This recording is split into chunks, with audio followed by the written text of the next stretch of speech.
Marcus Chen wiped the sweat from his forehead as he finished fixing the broken air filter in Section 12. The work was dirty and boring, but someone had to keep the Nexus Point station running. The massive space station was home to over 50,000 beings from dozens of different worlds. Humans like Marcus were still new here, and most aliens saw them as nothing special. The station hummed with activity. Merchants sold strange foods and gadgets. Travelers waited for ships to distant worlds. Children of many species played together in the parks. Marcus liked watching them. It reminded him that despite all their differences, most beings in the galaxy just wanted to live in peace. Marcus packed his tools and headed toward the main plaza. His shift was almost over, and he wanted to grab some food before heading back to his small quarters. As he walked through the crowded corridors, he noticed something was wrong. Security guards were moving faster than usual.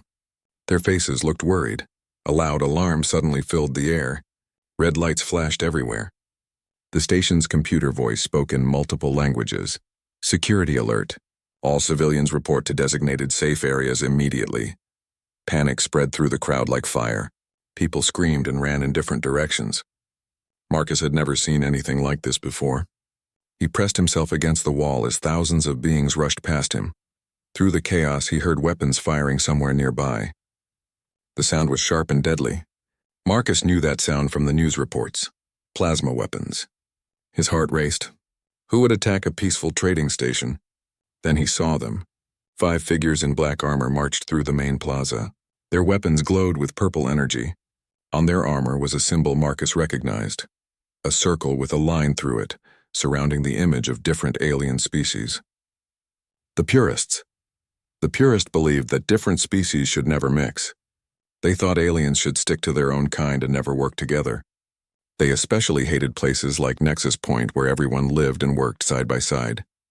The lead Purist raised his weapon, a massive plasma cannon that could kill dozens of people with one shot. He aimed it at a group of civilians trying to escape. Men, women, and children of different species huddled together in terror.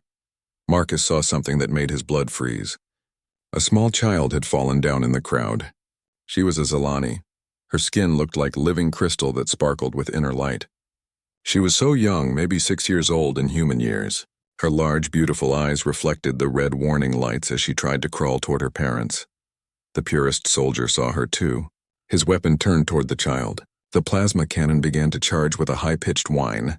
Purple energy gathered at the barrel. In seconds, it would fire. The blast would not only kill the child, but everyone behind her. Time seemed to slow down for Marcus. He thought about his life on Earth, his family back home, his dreams of exploring the galaxy. He thought about all the good people he had met on the station. He thought about how the Zilani child probably had parents who loved her, friends who played with her, dreams of her own. The plasma cannon finished charging. The Purist's finger moved toward the trigger. Marcus ran. He pushed through the crowd with strength he didn't know he had. People shouted as he knocked them aside, but he didn't stop. The child looked up at him with those amazing eyes as he sprinted toward her. She reached out her small, crystal-like hand. The Purist fired. Marcus dove forward and wrapped his arms around the child. The plasma blast hit him in the back with the force of an exploding star. Pain beyond imagination tore through his body. His clothes burned away. His skin felt like it was melting, but something strange happened. The plasma energy that should have gone right through him and killed the child seemed to dance around them instead. It was like the energy was confused, unsure where to go. Marcus felt it burning him, but it wasn't destroying him the way it should have. The child in his arms began to glow. Her crystal skin became brighter and brighter. She was making a sound, not quite singing, not quite humming. It was beautiful and sad at the same time. The sound seemed to come from deep inside her, like her very soul was crying out. Marcus felt his strength leaving him. The world started to go dark around the edges. But he could still feel the child's small body in his arms. She was safe. That was all that mattered. The Purist soldier stared at them in shock. His weapon should have killed them both instantly. Instead, Marcus was still moving, still protecting the child. Other security forces arrived and began fighting the attackers, but Marcus barely noticed. He looked down at the Zilani child one last time. Her eyes were like tiny galaxies full of stars and wonder. Tears ran down her crystal cheeks. She pressed her small hand against his chest, right over his heart. "Thank you," she whispered in perfect English. Her voice sounded like wind chimes in a gentle breeze. Marcus tried to smile at her, but everything was getting too dark. He felt himself falling, but somehow he felt peaceful. He had done the right thing. He had saved her. That was enough. The last thing he saw before the darkness took him was the child's hand glowing brighter than the sun. The light seemed to flow from her into him, filling him with warmth even as his body grew cold. Station security finally drove off the purists, but the damage was done. 17 people were killed in the attack. Dozens more were injured. But somehow, miraculously, not a single child was hurt. Marcus Chen was declared dead when the medical team reached him. His body was burned beyond recognition, but the Zilani child, Kythera, refused to leave his side. She sat next to the medical table where they placed him, still glowing softly, still making that beautiful, sad sound. The doctors didn't understand what they were seeing. Marcus's body was destroyed, but some kind of energy was keeping it stable.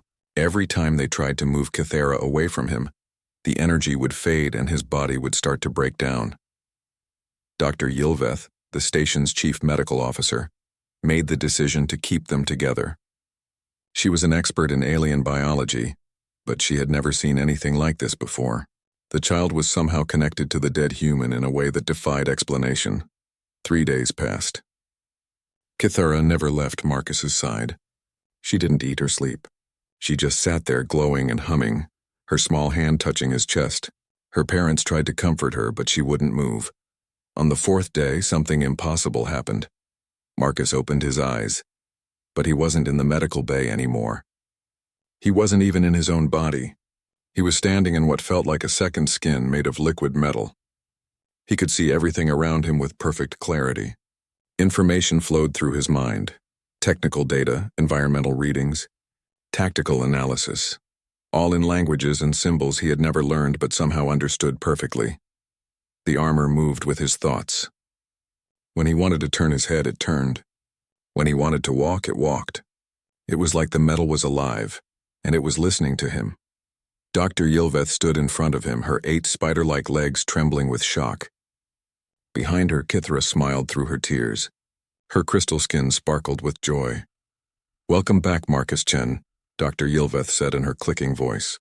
"We have much to discuss." Marcus tried to move his hand and watched in amazement as the metal armor responded instantly. The surface looked like flowing water, but it felt solid and warm. When he touched his face, he felt metal instead of skin, but somehow it still felt like him. "What happened to me?" Marcus asked. His voice sounded different, deeper and clearer than before. Dr. Yilveth moved closer, her multiple eyes studying him carefully. "You died, Marcus Chen. The plasma blast destroyed your organic body completely. But young Kythera here did something that should be impossible." The Zilani child stepped forward. She was still glowing softly, her crystal skin catching the light in beautiful patterns. "I saved you," she said simply. "Like you saved me." Dr. Yilveth's legs clicked nervously on the floor. The Zilani people have a rare ability called essence bonding. When one of them dies, they can transfer their life force to another being to keep them alive. But Kythera is young and untrained. She didn't know what she was doing. Marcus knelt down to be at eye level with Kythera. The armor moved smoothly, making no sound. "You gave me part of your life?" Kythera nodded. "But you were too hurt. Your body was all burned up, so my essence had nowhere to go. It found this instead." She pointed at the armor covering Marcus. "This is where it gets interesting," Dr. Yilveth said. "Marcus, you're wearing something that we've been studying for over 40 years. It's called a synthesis suit, and it was made by the Builders." Marcus had heard of the Builders in school. They were an ancient race that had disappeared from the galaxy thousands of years ago. They had left behind amazing technology that no one could understand or use. "We found this suit floating in space near a dead builder world," Dr. Yilveth continued. "It's been in our research lab ever since. Nothing we tried could activate it. We tested it on volunteers from every known species. Nothing happened. The suit stayed dead and cold."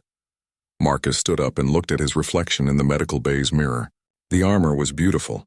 It flowed like liquid silver but had patterns that seemed to shift and change as he watched. Where his face should be, there was a smooth surface that somehow let him see perfectly. But when Kythera's essence mixed with your human consciousness and the trauma of your near-death experience, Dr. Yilveth said, something amazing happened. The suit woke up, and now it responds only to you. Marcus tried to understand what this meant. So I'm not really alive anymore? You're more alive than you've ever been, Kythera said with a smile. I can feel you. You're still you, just different. Dr. Ylveth pulled up a holographic display showing Marcus's body scans. Your consciousness is now housed in the suit's quantum matrix. Your memories, personality, thoughts, everything that makes you Marcus Chen is preserved and enhanced. But you also have access to the suit's capabilities. What kind of capabilities? Marcus asked. That's what we need to find out. But based on our scans, the suit is learning from you just as much as you're learning from it. It's analyzing your memories, your way of thinking, your moral code. It's becoming something new. Marcus walked to the window and looked out at the busy station corridors. People were going about their lives unaware that something impossible had happened in the medical bay. He could see everything with perfect clarity. More than that, he could see heat signatures, energy patterns, stress levels in the people walking by. The suit is giving you information, Dr. Ylveth observed, watching his vital signs on her instruments. What are you seeing? Everything, Marcus said softly. I can see the power flowing through the station's systems. I can tell which people are happy and which are worried. I can even sense the different alien biologies around me. Suddenly, alarms started blaring again. Marcus's enhanced senses immediately picked up the source. Armed figures were approaching the medical bay. His new awareness told him they were hostile. More purists, he said, turning from the window. They're coming for me. Dr. Ylveth's eyes went wide. How could you possibly know that? The suit is telling me. Marcus could sense exactly where the attackers were, what weapons they carried, even their emotional states. They're angry and afraid. They know something happened here that they don't understand. 6 purist soldiers burst into the medical bay with weapons drawn. Their leader pointed his plasma rifle at Marcus. The abomination comes with us. The galaxy will not be contaminated by this unholy fusion of species. Marcus stepped in front of Dr. Ylveth and Kythera. The suit responded to his protective instincts, becoming somehow more solid and imposing.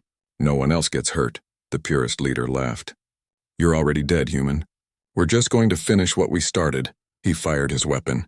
The plasma bolt hit Marcus in the chest with enough force to blow through a steel wall. But the suit absorbed the energy completely. In fact, Marcus could feel the suit learning from the attack, analyzing the weapon's frequency and power. My turn, Marcus said. He moved faster than any human should be able to move. The suit enhanced his reflexes and strength to incredible levels. He didn't hurt the soldiers. Instead, he simply touched each of their weapons and they fell apart in their hands. The suit could somehow understand and disrupt any technology it came in contact with. The purist soldiers stared at their useless weapons in shock. Their leader backed away in fear. What are you? I'm still human, Marcus said calmly. I'm just wearing something special. Station security arrived and arrested the purists. Marcus watched them being led away and realized that this was just the beginning. Word would spread across the galaxy that a human had bonded with builder technology. That would bring attention he wasn't sure he wanted. Dr. Ylveth was examining the destroyed weapons with fascination. Marcus, you didn't just break these weapons. You understood them completely and then unmade them. The suit gave you instant knowledge of their design and operation. Kythera tugged on Marcus's armor. He knelt down again and she pressed her small hand against his chest. Are you scared? Marcus thought about it. He should be terrified. He had died and come back as something new. He was wearing armor that no one understood.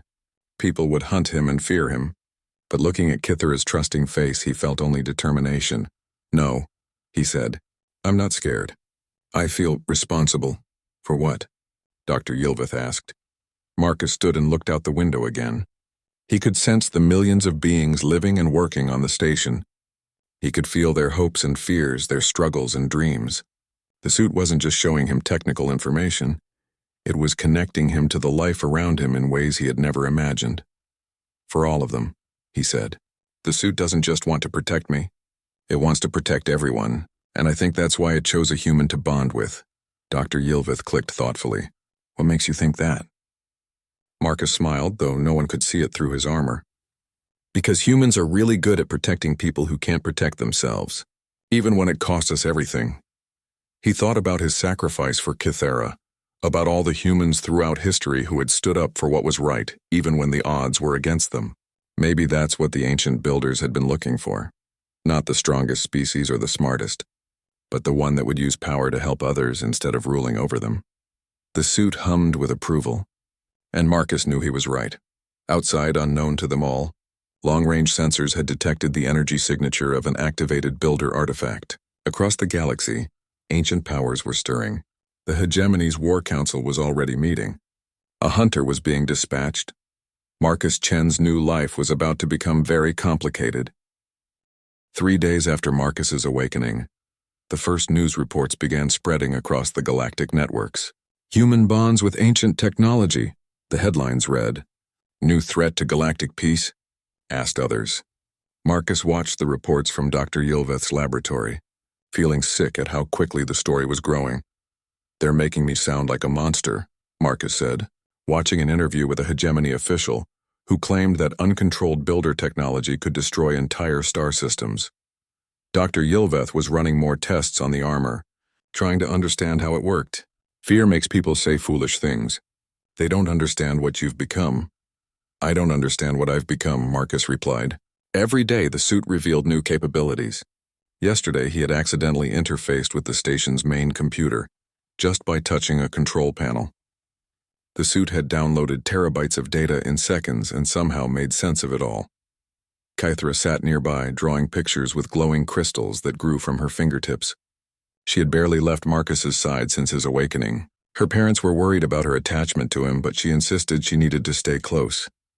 Someone's coming, she said suddenly, looking up from her artwork. Her crystal skin flickered with nervous light. Marcus's enhanced senses immediately kicked in. He could feel something approaching the station, something big and dangerous. The suit's sensor showed him a ship unlike anything in the databases. It was ancient and powerful, built for war. Dr. Yilveth, Marcus said urgently, evacuate the station, now. What? Why would we? Alarms began blaring before she could finish. The station's computer announced, attention all residents. An unregistered vessel is approaching. Please remain calm and await further instructions. Through the laboratory's windows, Marcus could see the ship docking. It was beautiful in a terrifying way. Black metal shaped like a massive predatory bird. Symbols covered its hull in languages Marcus didn't recognize, but the suit's translation systems told him they were warnings and claims of authority. That's a Hegemony hunter ship, Dr. Yilveth whispered. They only send those for the most dangerous targets. Marcus felt a chill that had nothing to do with his armor. They're here for me. The ship docked with barely a sound. Marcus watched through his enhanced vision as a single figure stepped out onto the station. It was tall and thin, wearing armor that seemed to be made of living shadows. When it moved, reality seemed to bend slightly around it. Keth Mori, Dr. Yilveth breathed. A Keth Mori hunter. Marcus, these beings have been hunting dangerous entities for thousands of years. They're older than most civilizations. The hunter moved through the station with purpose. People fled from its path without even knowing why. Some primitive instinct warned them to get away. Marcus could track its progress through the station's security cameras. It was heading directly toward them. I need to get you two somewhere safe, Marcus said, but Kythra shook her head. We stay together, she said firmly.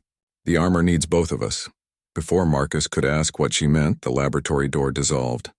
Not opened, dissolved as if the metal had simply decided to become air. The Keth Mori hunter stepped through the opening, and Marcus got his first close look at his pursuer. It was ancient beyond measure. Its face was hidden behind a mask that seemed to be carved from crystallized time itself. When it spoke, its voice sounded like distant thunder. I am Executor Vashitar of the Third Hegemony. You will surrender the builder artifact and submit to judgment. Marcus stepped between the hunter and his friends. The suit responded to his protective instincts, becoming more solid and imposing. I'm not surrendering anything.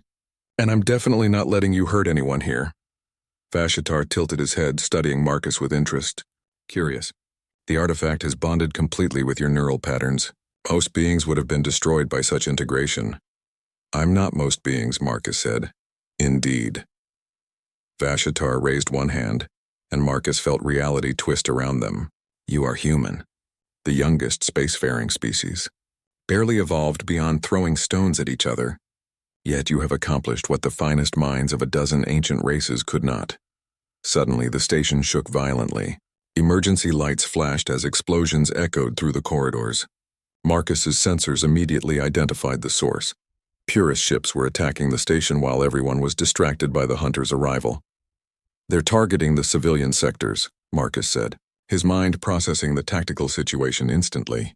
The suit was showing him everything: where the attacks were concentrated, which areas needed evacuation, how many people were trapped. Vashtar remained perfectly still.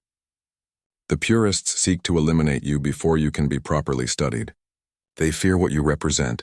More explosions rocked the station. Through the security feeds, Marcus could see purist soldiers moving through the corridors, killing anyone they found. Children were screaming. Families were trapped. The suit's systems were screaming at him to act, to protect, to save the innocent. But Vashitar stood between him and the door, and Marcus knew the hunter could probably destroy him with a thought. "Let me go help them," Marcus said. "No. You will come with me for evaluation. The civilians are not my concern." Marcus felt something burn inside him, a very human rage at injustice and cruelty. The suit responded to his emotions, its surface beginning to glow with energy. "They're not your concern? Those are people dying out there. They are expendable. You are unique." That was exactly the wrong thing to say to Marcus Chen. He thought about his parents back on Earth who had taught him that every life mattered. He thought about Cathara, who had given part of her life to save him. He thought about all the ordinary people on this station who just wanted to live in peace. "No one is expendable," Marcus said, and the suit exploded with power. He moved faster than Vashitar could react. The ancient hunter was incredibly skilled, but he had never faced anything like the suit before. Marcus didn't try to fight him. Instead, he simply ran past him, heading for the areas where civilians needed help. The suit let him interface with the station's systems as he ran. He rerouted power to the shield generators, locked down sections to prevent the attackers from spreading out, and began coordinating with station security. All of this happened in seconds, while he was moving at superhuman speed through the corridors. He reached the first group of trapped civilians, a mix of different species huddled in a damaged section near the main plaza. Purist soldiers had them pinned down with heavy weapons. Marcus didn't hesitate. He stepped into the line of fire, letting his armor absorb the energy blast while he analyzed the attackers' weapons and tactics. The suit understood their technology instantly, finding weaknesses in their armor and weapons. Instead of killing them, Marcus simply made their equipment stop working. Rifles fell apart in their hands. Their armor locked up, leaving them unable to move. In less than a minute, 6 trained soldiers were neutralized without a single death. "This way," he told the civilians, leading them toward the evacuation shuttles. As he moved through the station, Marcus began to understand what the suit really was. It wasn't just armor or a weapon, it was something far more sophisticated. It was a tool for protecting life, for bringing order out of chaos, for helping civilizations survive and grow. The builders hadn't disappeared. They had transcended, leaving behind tests for younger species. The suit was one of those tests, and somehow humanity, violent, chaotic, barely civilized humanity, had the right qualities to pass it. Marcus saved 3 more groups of civilians before Vashitar caught up with him. The hunter appeared in the corridor ahead, his shadow armor rippling with dangerous energy. "Impressive," Vashitar said. "You prioritize the protection of others over your own survival. Even when facing superior force, your first instinct is to shield the weak." "That's what you do when you're human," Marcus replied. Vashitar studied him for a long moment. "Perhaps. Your species has surprised the galaxy before." "Very well, human. I propose a test." "What kind of test?" "The trials of synthesis. Ancient builder challenges that no species has ever completed. If you can pass them, the hegemony will recognize your right to the armor." "If you fail?" "If I fail?" Vashtar's mask seemed to smile, though Marcus couldn't see his face. "If you fail, you submit to having the technology removed. Even if the process destroys you." Marcus thought about it. The suit was humming with anticipation, eager to prove itself. And if he refused, they would just keep hunting him forever. "When do we start?" "Immediately. The trial world is 3 days from here." Marcus looked back toward the medical bay where Cathara and Dr. Yilveth were waiting. The station was secure now. The purist attack had been stopped. But he knew this was just the beginning. "I accept your test," Marcus said. Vashitar nodded approvingly. You may bring companions if you wish. The trials are not meant to be faced alone. Marcus smiled inside his armor. He wouldn't have to leave his friends behind after all. And somehow he suspected that Kithra's connection to him would be important for what was coming. As they prepared to leave for the trial world, Marcus couldn't shake the feeling that this was all part of some larger plan. The builders had left their technology for a reason. And maybe, just maybe, humanity was exactly what the galaxy had been waiting for. The journey to Kepler 442c took 3 days aboard Vashtar's hunter ship. Marcus spent most of the time learning about the trials of synthesis from the ship's ancient databases. What he discovered made him question whether he had any chance of success. 67 different species have attempted the trials over the past 10,000 years, Dr. Ylveth read from the records. All have failed. Some died during the first challenge. Others made it further but were ultimately judged unworthy. Marcus sat in the ship's meditation chamber, trying to understand the suit better. Each day it revealed new capabilities and connected with him more deeply. But it was also learning from him, absorbing his memories and values. What were they testing for? Kithra asked. She had insisted on coming with them, despite her parents' protests. Her crystal skin had been dim with worry since they left the station. Vashtar entered the chamber, moving like liquid shadow. The builders were looking for something specific, a quality that would allow a species to move beyond its limitations without losing its essential nature. And what quality is that? Marcus asked. That is what the trials will reveal, if you possess it. The hunter ship dropped out of hyperspace near Kepler 442c. The planet below was unlike anything Marcus had ever seen. Ancient structures covered its surface, massive pyramids and spiraling towers that seemed to defy physics. Some of the buildings floated in the air without any visible support. The builders left this world as a testing ground, Vashtar explained as they descended toward the planet. Everything here is designed to challenge those who seek to bond with their technology. They landed in a vast plaza surrounded by towering monuments.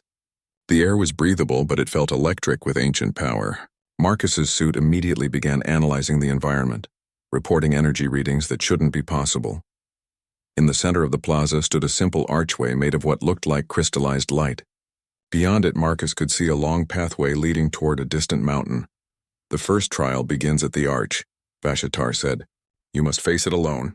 Your companions may observe, but they cannot help you. Marcus walked toward the archway.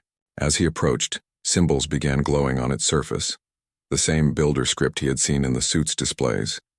Somehow he could read them now. To those who would claim the power of synthesis, the word said, know that power without wisdom is destruction, and wisdom without compassion is tyranny. Enter if you would be tested. Marcus stepped through the arch. The world changed around him instantly. He was no longer on the planet, but in what looked like a massive space station. Through the windows he could see stars and nebulae, but something was wrong.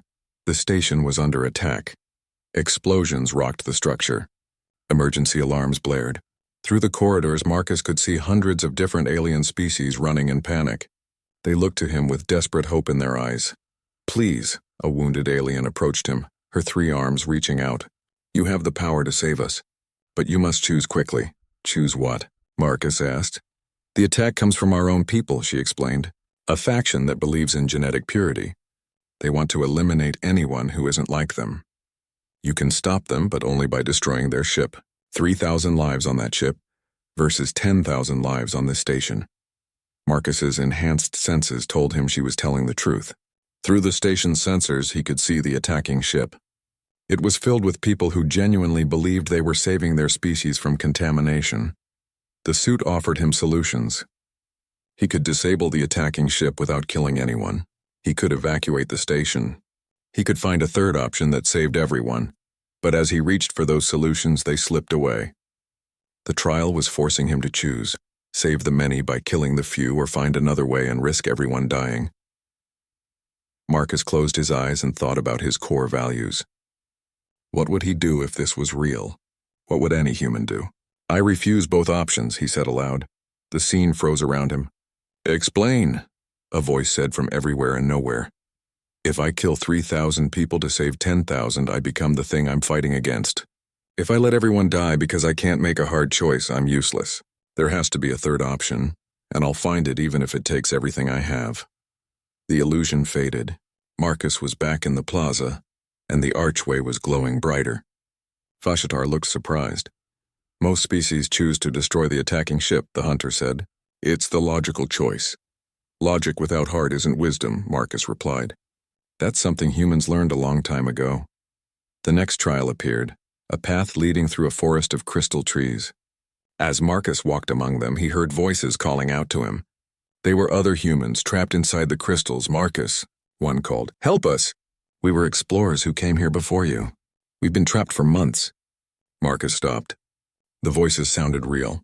The suit's scanners detected human life signs inside the crystals, but something felt wrong. "How do I free you?" he asked. "Touch the crystals," another voice pleaded. "Your suit can break them open." Marcus reached toward the nearest crystal, then hesitated. The suit was warning him about something. He analyzed the situation more carefully. The life signs were real, but they weren't exactly human. They were something else, something that could mimic human patterns, and if he touched the crystals, the suit would be contaminated by whatever was inside them. "You're not human," Marcus said. "You're some kind of test. You want me to risk the suit to save lives that aren't even real? Please," the voices begged. "Don't leave us here!" Marcus felt terrible, but he kept walking. The voices grew more desperate, more convincing. They told him about families waiting for them, about children who would never see their parents again. But Marcus had learned something about the suit during their bond. It wasn't just protecting him. It was protecting everyone he might help in the future. If he damaged it trying to save fake people, he wouldn't be able to help real people later. The crystal forest faded away. Marcus was halfway up the mountain path now. The third trial was the hardest yet. He found himself in a recreation of his childhood home on Earth. His parents were there exactly as he remembered them. They welcomed him with tears of joy. "Marcus," his mother cried, "we've missed you so much. But you can stay now. The suit will let you travel anywhere instantly. You can come home. The galaxy is dangerous," his father added. "Let someone else deal with all these alien problems. You've done enough." Marcus felt his heart breaking. He missed Earth terribly. He missed his family, his friends, the simple life he had given up when he joined the space service. The suit could take him home in seconds. He could have the life he had always wanted, but then he thought about Cathara, who had given part of her life to save him. He thought about Dr. Yilveth and all the good people he had met among the stars. He thought about the civilians he had protected during the Purist attack. "I love you both," Marcus said to his parents, "but I can't abandon the people who need help." "That's not what you taught me." His parents smiled, and he realized they weren't disappointed, they were proud. "We know," his mother said. "That's why you were chosen." The illusion faded, and Marcus found himself at the top of the mountain. A simple building waited there, looking like it was made of solidified starlight. Inside, he found something incredible. The building wasn't empty. It was full of beings of pure energy, shapes that constantly shifted and flowed. They were the builders, or what the builders had become. "Welcome, human," one of them communicated directly to his mind. "You have passed the trials that defeated every other species. Do you understand why?" Marcus thought about each challenge. The other species failed because they tried to use the technology to become something else. They wanted to transcend their limitations by abandoning what they were. And you? I wanted to become better at being human. The suit doesn't change what I am. It helps me do what humans do best. Which is? Marcus smiled. Protect others. Adapt to impossible situations. Find solutions that no one else can see. Never give up when something is right. The builders pulsed with approval. The path of synthesis is not about becoming something new. It is about becoming the best version of what you already are. Your species understands this instinctively. One of the builders approached him, and Marcus felt knowledge flowing into the suit. Schematics, technologies, and wisdom that had been hidden for millennia. The armor is not just a tool, the builder explained. It is a partner in the growth of consciousness. With it, your species can take its place among the truly advanced civilizations. Just me? Marcus asked. No, you are the first, but not the last. Across your space, other artifacts are awakening. They have been waiting for beings worthy of them. Marcus felt a chill of excitement and responsibility. What are we supposed to do with this power? What you have already begun doing. Protect those who cannot protect themselves. Bridge the gaps between species. Show the galaxy that wisdom and compassion are more powerful than any weapon.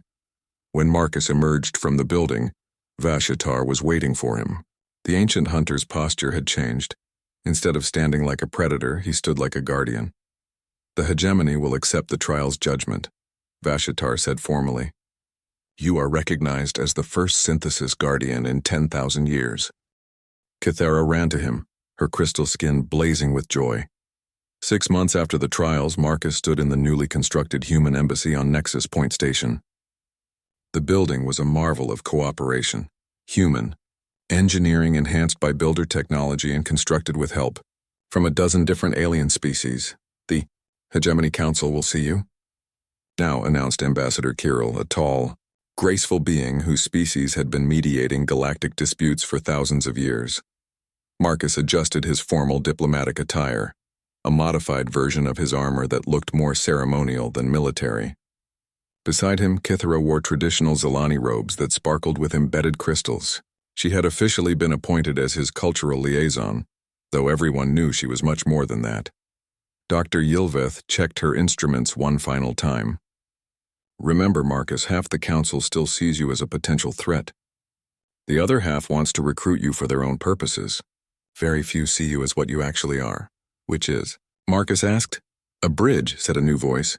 Vashtar materialized from the shadows, having arrived for the ceremony. Between what the galaxy is and what it could become. They entered the council chamber, a vast amphitheater where representatives of 37 species sat in judgment. Marcus had never seen so many different forms of intelligent life in one place. Some looked almost human. Others were pure energy contained in crystalline forms, and a few were so alien he couldn't even guess how they functioned. The High Chancellor, an ancient being whose species was older than recorded history, spoke first. Marcus Chen of Earth, you stand before us as the first human to successfully bond with builder technology. Your actions have created ripples throughout the galaxy. Good ripples, I hope, Marcus said. A representative from the Keth Mori spoke next. The human military presence in this sector has increased tenfold since your emergence. Some of our analysts believe Earth is preparing for expansion. Marcus shook his head. Earth isn't preparing for war. They're preparing to help. When word spread about the builder artifacts, other humans started volunteering for deep space assignments. They want to be where they might be needed. And why should we believe that human expansion is benevolent? Asked a hegemony admiral. Your species has a history of conflict and conquest. Because of this, Marcus said simply. He activated the armor's external displays, showing the council footage from the past 6 months. The images showed Marcus and his growing team of human partners responding to crises across the galaxy. They had stopped 3 wars through mediation. They had rescued survivors from a collapsed mining station, where no other species had been willing to risk the dangers. They had helped establish peace between 2 species that had been fighting for centuries. In every case, Marcus explained, we could have used the builder technology to impose solutions by force. We could have taken control of situations for what we thought was the greater good, but we didn't. Kythera stepped forward. If I may speak? The council nodded. Humans don't see power as something to be hoarded. When they gain strength, they use it to make others stronger too. That's why the builder artifacts chose them. Artifacts? The High Chancellor's interest sharpened. Plural? Marcus nodded. 17 human builder bonds have been confirmed so far. Each one different, each one suited to the individual human's strengths and personality. There's Dr. Sarah Kim, who bonded with a builder medical suite and can now heal injuries that were considered impossible to treat. Captain James Rodriguez has armor specialized for space combat and rescue operations. Professor Linda Zhang's artifact helps her communicate with any intelligent species, even ones we've never met before. And they all follow your leadership? Asked the Keth Mori representative suspiciously. They don't follow me at all, Marcus said with a smile. That's not how humans work. They follow their own consciences. But we coordinate with each other because we share the same basic values. Dr. Yilveth activated a holographic display showing the current galactic situation. Since the emergence of human synthesis guardians, we've seen a measurable decrease in interspecies conflicts. Trade routes are safer. Peaceful contact with previously isolated species has increased by 300%. The question before this council, announced the High Chancellor, is whether to officially recognize humans as a synthesis species and grant them full membership in the galactic community. Marcus had been expecting this moment for months. Full membership would mean humanity would have a voice in galactic politics equal to species that had been spacefaring for millennia. It would also mean taking on responsibilities for maintaining peace across thousands of worlds. With respect, Marcus said, I need to know what that actually means. What would humanity be expected to do? An elderly representative from one of the oldest known species leaned forward. You would become the galaxy's guardians. When conflicts arise that diplomacy cannot solve, you would intervene. When unknown threats emerge from the darkness between stars, you would face them first. In other words, Vashatar added, you would do what you have already been doing, but with official authority and support. Marcus looked at Kythera, who nodded encouragingly. He thought about his fellow humans who had bonded with builder artifacts. Each of them had accepted the responsibility without hesitation, driven by the same instinct that had made him protect a child from a plasma blast. We accept, Marcus said, but on one condition. The council chamber fell silent. No species had ever placed conditions on membership before. What condition? The High Chancellor asked. That every species in this council commits to the same standard. Use your power to protect those who can't protect themselves. When you see injustice, act to stop it. When you encounter suffering, work to end it. Don't just ask humanity to be the galaxy's conscience. Be part of it yourselves. Several council members shifted uncomfortably. Marcus's challenge struck at the heart of galactic politics, where most species focus primarily on their own interests. You ask us to change the way we have operated for thousands of years, said the Hegemony Admiral. I'm asking you to become better versions of what you already are, Marcus replied. Same as the builder artifacts asked of us. Kythera's crystals brightened as she felt the mood in the chamber shifting. He's not trying to control anyone, she said. He's offering partnership. That's what synthesis really means. Working together to become something greater. The High Chancellor called for a recess. For 3 hours, the council debated in private while Marcus and his companions waited. When they returned, the ancient being looked thoughtful. The council has reached a decision, the High Chancellor announced. We will grant humanity full membership in the galactic community, and we accept your challenge to hold ourselves to the same standards we ask of you. The chamber erupted in a mix of approval and controversy. Marcus felt the weight of history settling on his shoulders. Humanity had just become the youngest species ever granted full galactic citizenship. But the ceremony was interrupted by urgent alarms. The station's sensors had detected something massive emerging from hyperspace. Not one ship, but an entire fleet. Marcus's enhanced senses immediately identified the threat. Purist Coalition, he announced. 200 ships all armed for system-wide destruction. They're not here to negotiate. The fleet broadcast a message that echoed through the station. The galaxy will be cleansed of genetic contamination. Beginning with this symbol of mongrel cooperation, Marcus turned to the council. This is your first test. Will you work together to protect the innocent? Or will you retreat to your safe worlds and let others pay the price? The High Chancellor stood up, her ancient form radiating new determination. All species present, prepare your defense fleets. We stand with the humans. What followed was the largest space battle in recorded history, but it wasn't fought the way anyone expected. Instead of trying to destroy the Purist fleet, the combined galactic forces used builder-enhanced human coordinators to disable their ships and capture their crews. Marcus led the assault personally, his armor interfacing with a dozen different starship designs to coordinate the most complex military operation ever attempted. Every decision was made with the goal of preserving life, both ally and enemy. When the battle ended, not a single ship had been destroyed. The Purist crews were taken prisoner, their leaders to face trial for their crimes. But more importantly, the galaxy had seen what was possible when different species truly worked together. Back on the station, Marcus stood in his embassy looking out at the stars. Kythera joined him, her crystal form reflecting the starlight in beautiful patterns. What are you thinking about? She asked. The future, Marcus said. A year ago, I was just a maintenance worker. Now I'm representing my entire species in galactic politics. It's overwhelming. But you're not doing it alone, Kythera reminded him. That's what makes humans special.